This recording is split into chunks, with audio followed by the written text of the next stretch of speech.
पितृपक्ष की एक भूल आपको और आपके घर को हमेशा के लिए पितरों के श्राप में फंसा सकती है। पितृपक्ष में की गई एक छोटी सी गलती आपके पूरे परिवार को भयंकर गरीबी और विनाश की ओर धकेल सकती है। 7 सितंबर से पितृपक्ष की शुरुआत हो रही है और ठीक इसी दिन चंद्र ग्रहण लगने जा रहा है। संयोग इतना दुर्लभ है कि सैकड़ों सालों में पहली बार पितृपक्ष की शुरुआत ऐसे भयंकर ग्रहण के साथ हो रही है। यह कोई साधारण घटना नहीं है। यह समय है आपकी किस्मत बदलने का और साथ ही पितरों की नाराजगी झेलने का भी।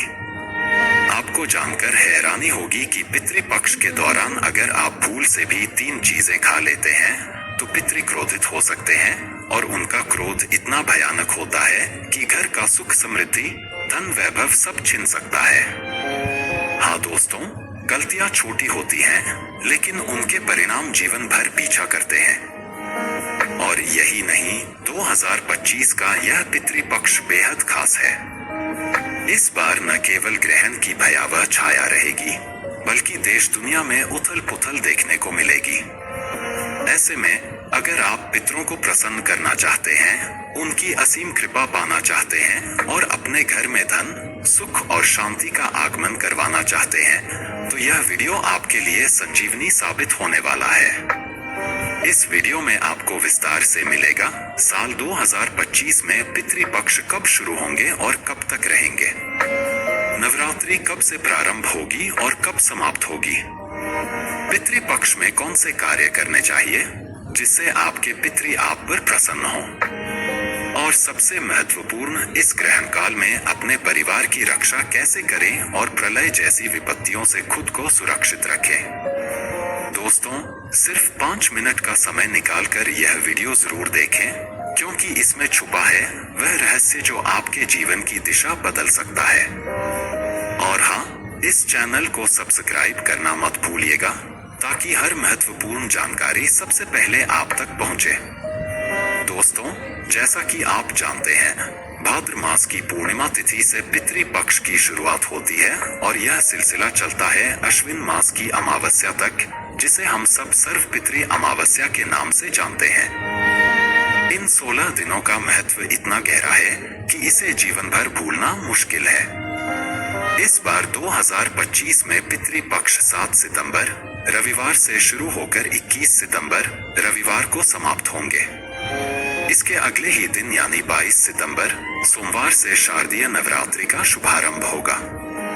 अब सोचिए, जब पितरों को विदा करके हम उनका आशीर्वाद प्राप्त करेंगे, उसी शक्ति से हम माँ दुर्गा की साधना करेंगे।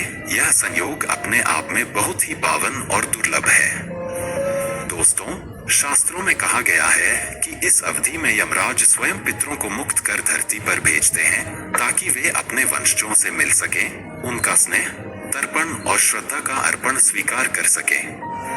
माना जाता है कि पितृ जब प्रसन्न होते हैं तो घर परिवार में सुख समृद्धि, धन धान्य और संतान सुख की कभी कमी नहीं होती। लेकिन अगर वे नाराज हो जाएं, तो जीवन की राहें कठिनाइयों से भर जाती हैं। भाद्रपद पूर्णिमा से लेकर सर्व पितृ अमावस्या तक ये 16 दिन हमारे पूर्वज धरती पर ही रहते हैं और श्राद्ध, पिंडदान और तर्पण स्वीकार करते हैं। और जब विदा लेते हैं तो अपने आशीर्वाद का खजाना सौंप कर जाते हैं। लेकिन दोस्तों, याद रखिए, यह समय बेहद संवेदनशील होता है। इन दिनों में कुछ काम आपको हर हाल में करने चाहिए, जैसे पिंडदान, श्राद्ध और तर्पण।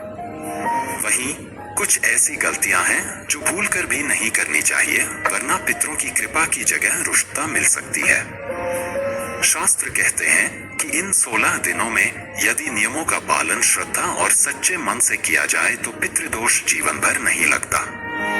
यही कारण है कि इन दिनों को जीवन का सबसे अहम और निर्णायक समय माना गया है। तो दोस्तों, अगले पलों में हम आपको विस्तार से बताएंगे किन किन चीजों का सेवन वर्जित है, कौन से काम भूलकर भी नहीं करने चाहिए और कौन सी सावधानियां आपको पितृपक्ष में जरूर बरतनी चाहिए।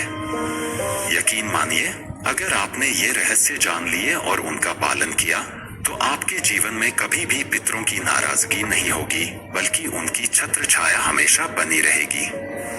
तो जुड़े रहिए हमारे साथ, क्योंकि आगे हम खोलने वाले हैं पितृपक्ष के ऐसे राज जो शायद आपने पहले कभी नहीं सुने होंगे।